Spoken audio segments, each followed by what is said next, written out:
So this is an early build, it's a pre-alpha. We put all these systems together where so all these systems are together so that you guys can really understand what we're aiming at doing. It's I don't know what's going on. All right. So the goal of this particular mission is to go from the underground bunker underneath Washington Park.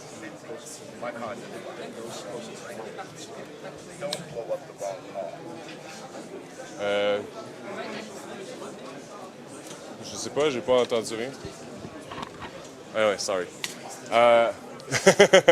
So the goal is to go from the underground bunker up to the server room where Sam has to erase all information pertaining is ever being there. So we're gonna start here. This is the new Sam Fisher with the beard, with the attitude, and he can still hide under desk. He can still do these little, hiding stuff. You can still take someone and take care of him quite easily. That's all still in the game. All these things you can still do. We've put in place a whole new fighting system where, wow, as you can see, it is an early build. So I'm just gonna whack on. So you can pick up anything in the map.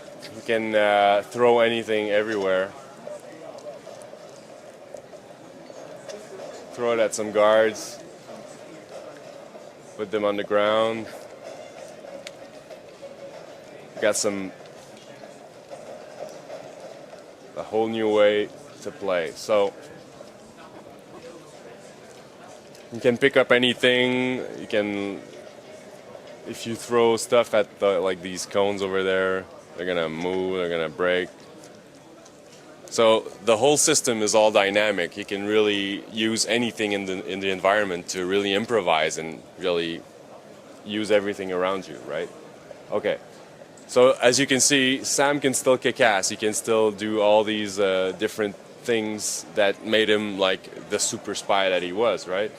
But now he can't just go around and smack people around. And his missions aren't about going into underground bunkers and light and dark shadows. And right now he's in daylight in a Washington Park, and what he has to do is he has to use his environment to be able to achieve his goals. So here's Washington Park. and there's a lot of guards in there. So what I'm gonna do is I'm gonna try and take care of him. This guard over here, he's got a certain patrol area. I'm gonna try and get his attention. And what I'm gonna do is I'm gonna bring him over. Come here. Come here, little guard. So as you can see, the detection meter here tells me that the guard has spotted me, and he's gonna follow me until either I take care of him or he doesn't see me for a long period of time. So I'm bringing him somewhere where no one can see us, and I'm just gonna throw him on the ground right there, and I've taken care of him. It's just one of the way. If I want to take care of a guard like that, I have to take him out of public sight. Otherwise, all his friends are gonna come, and it's gonna be. Yeah, I'm gonna show that a little further on in the. No, it was a good question. It's that's the whole idea of the thing. So, if you wanna, if you can just bring you can just bring someone to you to take care of them. That's one thing. But in some cases, like this guard over there, which you're gonna see, well, this guy's not moving, so I can't just bring him to me. So what I'm gonna do is I'm gonna try and create a diversion to make him go to this new place and forget about me and forget that I was even there.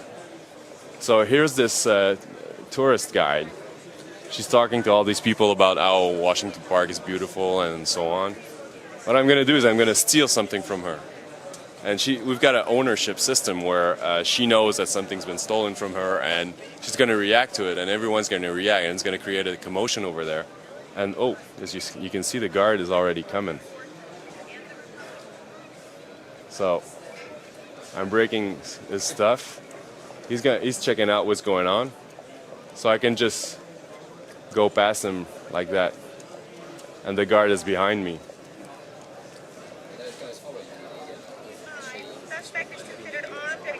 You mean the guards? Oh, the tourists, they're just kind of panicking, and Sam has this ability that he can just go by and go unnoticed. He's like this guy with this hoodie that just, doesn't get noticed that much. So he took the thing, he dropped it, and like everyone was like, what's going on? And now he's just passed it.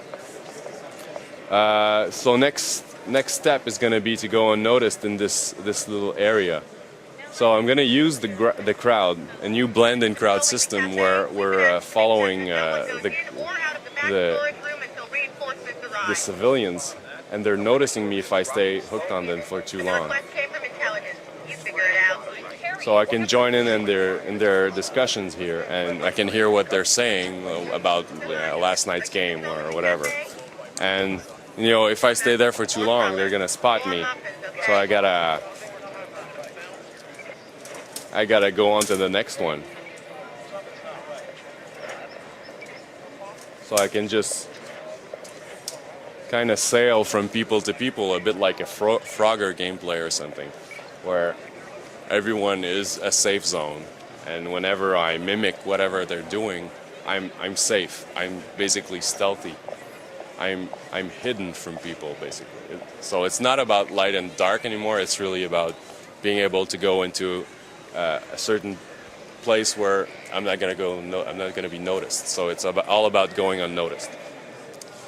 So here we are at the latest junction of this particular mission, where Sam has to go through that door over there. But there's a guard patrolling. So what I'm going to do is I'm going to create a panic. I'm going to create chaos, so everyone goes crazy, and the guards could just go over there and see what's going on. So I'm gonna pull out my gun and I'm gonna shoot this propane tank. So as you can see, the guard just went over there. Everyone's going over there. So I can just go past them without a problem and go into the server room unnoticed. Everyone's panicking.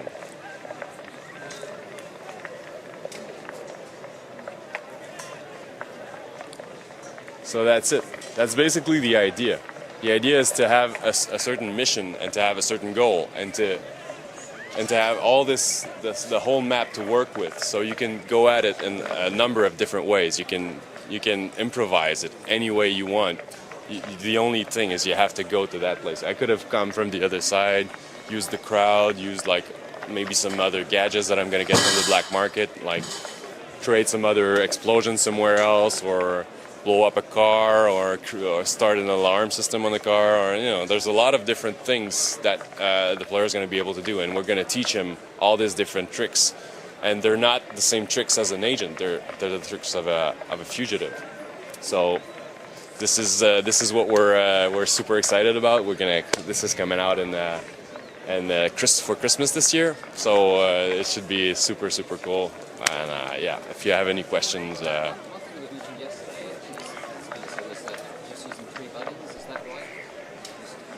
Well, basically that's the idea. The idea is that we have three different functions for anything. We have a stealthier button. We have a normal action, and we have an aggressive action. So for every object, whenever you think I'm going to do an aggressive action with this object, you're going to press like this red button. Or if you want to pick up the object and do a normal action, it's the A button. If you want to do a stealthy action, and it's the X button. So that's the whole idea, the whole concept behind like the three buttons. There's probably going to be some more buttons that we're going to add for some specific things along the way. But the idea is to really focus on these three buttons to make it easy. Just a few, and then you add it all in as you actually get further into the task. That's the idea. So I'm just gonna continue a little bit here, show you this little, this cafe in here is on the other side of the server room. So I'm gonna just go and break everything in that little cafe over there, and we're just gonna tear everything apart. It's gonna be fun.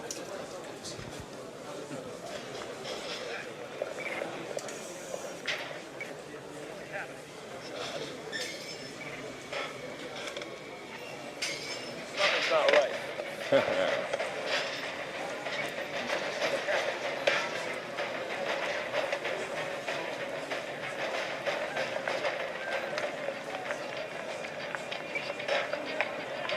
Whoa, where am I? Where am I? Anyways, as I was saying, it is an early build. So spread out. Turn this place upside down. A bunch of feds are missing, and if they're dead, this would be the perfect place to stick them.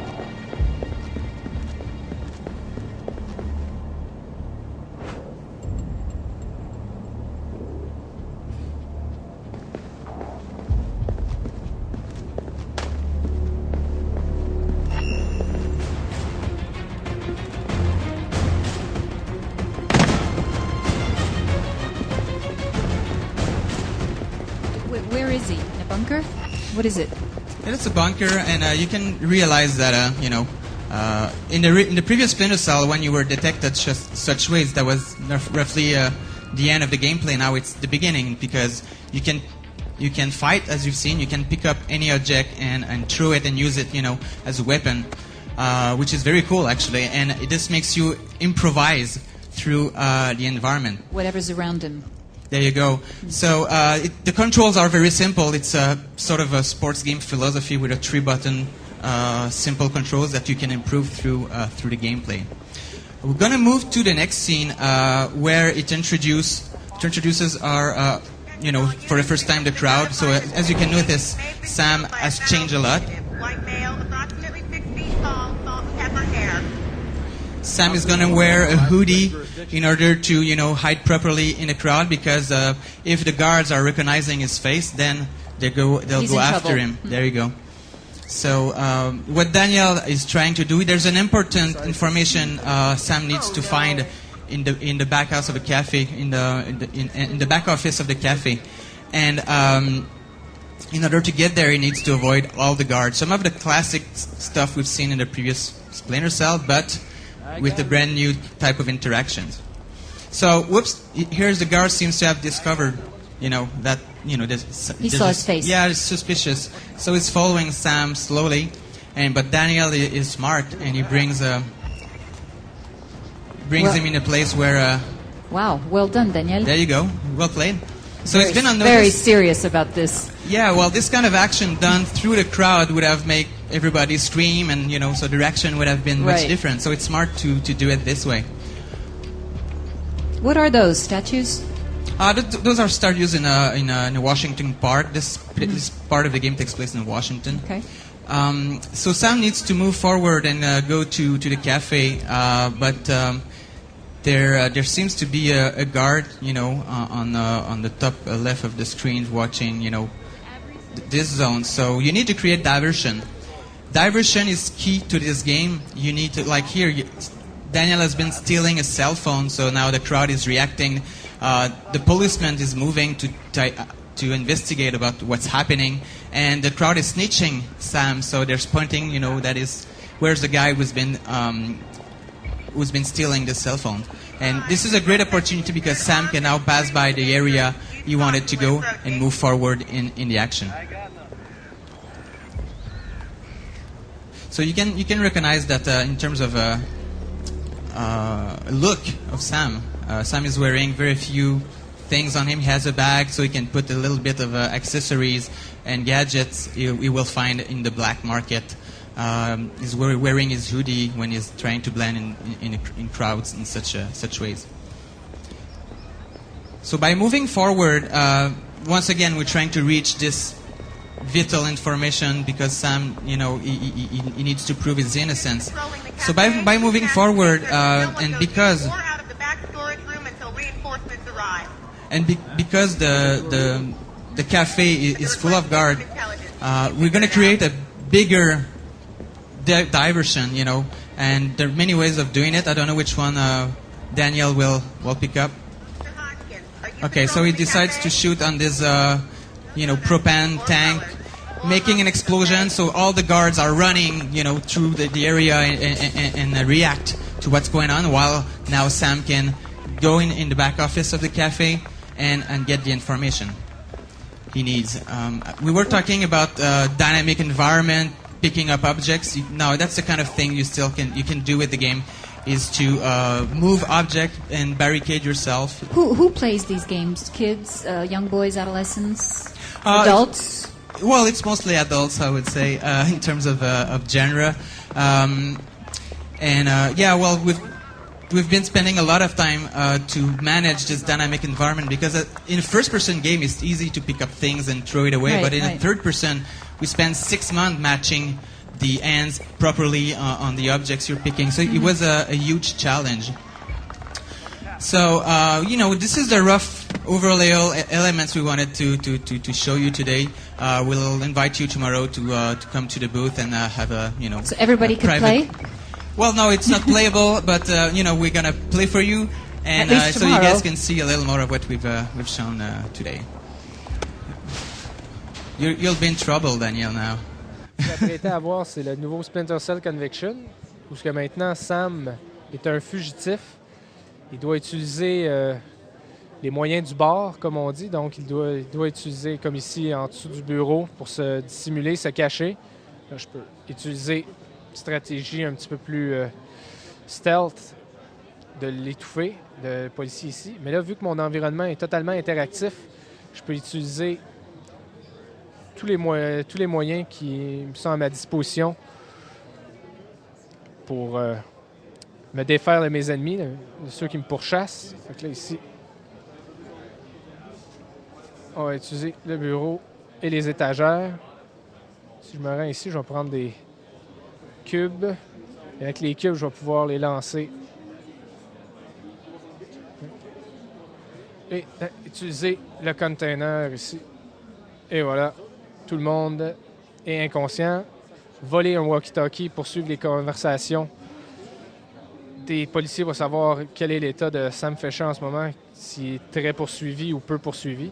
Ce qui est vraiment plaisant, c'est d'avoir un environnement interactif où tous les objets qui sont dans le jeu, je peux les prendre entre mes mains et faire ce que je veux avec, les utiliser comme armes ou les placer pour me faire des barricades pour réussir à atteindre mes objectifs sans être dérangé.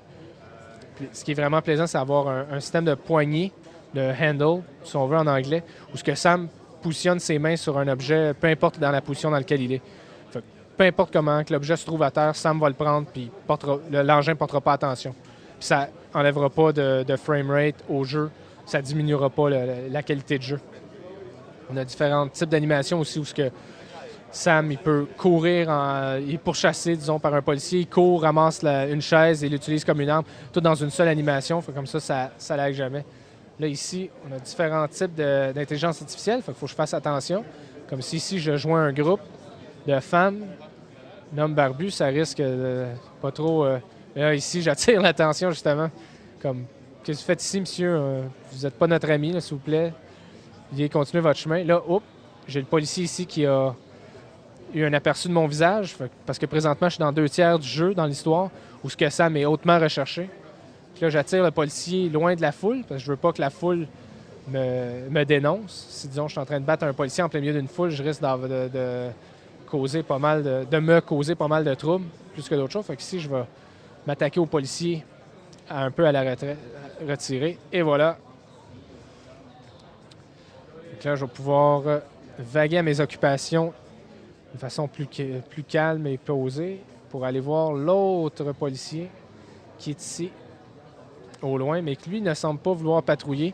Il va falloir que je me trouve une autre façon de créer une diversion puis de l'amener plus proche de moi pour que je puisse le contourner.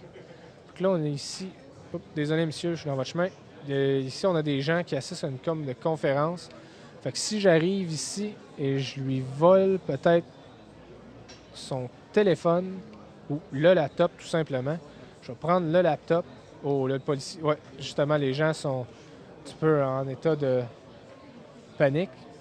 Crient un peu parce que là, en ce moment, pourquoi, monsieur, vous avez volé notre laptop, tout ça? Le policier va voir ce qui se passe. Il n'est plus à sa position. Moi, je peux tout facilement, comme ça, passer plus proche du café et à mon objectif. Sauf que là, il faut que je fasse attention. Comme j'ai dit, vu qu'il y a plusieurs gens qui recherchent Sam, comme ici un policier, je trouve une façon de le contourner sans trop attirer son regard. Là, ici, on va le contourner. Oh, là, je pense qu'il va vouloir me suivre. Fait que là, je vais utiliser la foule un peu comme cachette. Je vais me fondre dans la foule, réussir à perdre son attention. Oh, on a un autre policier ici. Il va falloir que je me trouve une façon de créer une diversion pour que je puisse... Oh!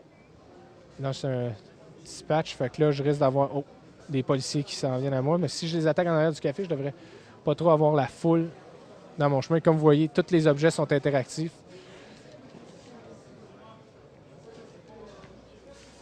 There you go. Là. Oh! Là, je vais me créer une diversion rapidement pour, en cas que les autres policiers arrivent. Attention, mesdames, ça va péter. Et je fais exploser le gaz de propane. Ça me crée une diversion. Là, je vais pouvoir accéder au café en arrière, dans le server room. Je rouvre la porte, sauf que là, pour pas que les autres policiers me dérangent, je vais me faire une barricade, renforcer ma barricade avec d'autres objets. Et voilà. Sauf qu'il faut que je fasse attention parce que tout dépendant des objets, il y a différents objets ont différents degrés de tolérance. Puis une imprimante, c'est pas très solide. Donc, il faut que je fasse attention. Parce que là, je vais me placer ici.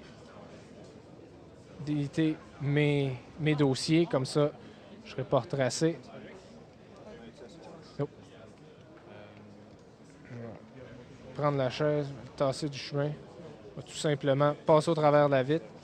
Là, c'est ce qui est vraiment plaisant, c'est d'avoir un environnement dynamique où ce que tout peut bouger, tout peut être renversé. Il faut que je fasse attention parce que le plus que je crée de panique puis que je peux faire bouger des objets, bien, je peux alerter les gens. Les gens finissent par alerter les policiers puis me rendre les choses plus difficiles. Mais il n'y a pas de mauvaise stratégie. Si je veux être agressif, je peux être agressif. Si ça me tente d'être passif, je peux être passif. Et voilà. Là, par exemple, les gens ne veulent pas approcher le café parce qu'il y a un fou furieux dans le café qui est en train de créer le bordel. Oh! Là, par exemple, j'ai peut-être des policiers Oh, justement, un policier ici. Et voilà. Allez, mon vieux. T'en veux un autre? Et voilà.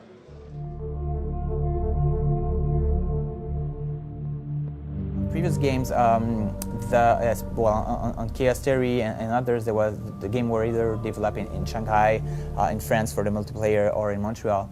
Now this time around, it's all done in Montreal, and it also allows us to work from the exact same engine and mechanics to make the multiplayer experience much more closely linked to the solo experience. So in terms of learning curve, the player, once he learns either the multiplayer or the solo, he'll be able to move forward easily with the same controls and the same mechanics. With Conviction, we wanted to change the core mechanics and make it a clear link and a clear support to the thematic we're now dealing with into the game, which is a fugitive. When you're a fugitive means that the reading of the environment is kind of similar to what the player has learned in the previous Splinter Cell, because he needs to look at things and detect what could be useful for him. So this relation with between the player and the environment is kind of similar to what we've done in the past, except that now, as a fugitive, you need to act much quicker. You need, there people are chasing for you. You need to react now and to use the environment more quickly. So somehow, previously, player needed to be a bit patient. He needed to stay in the dark and watch and make his own strategy. Now he needs to find new ways to hide as a fugitive in a daylight situation, and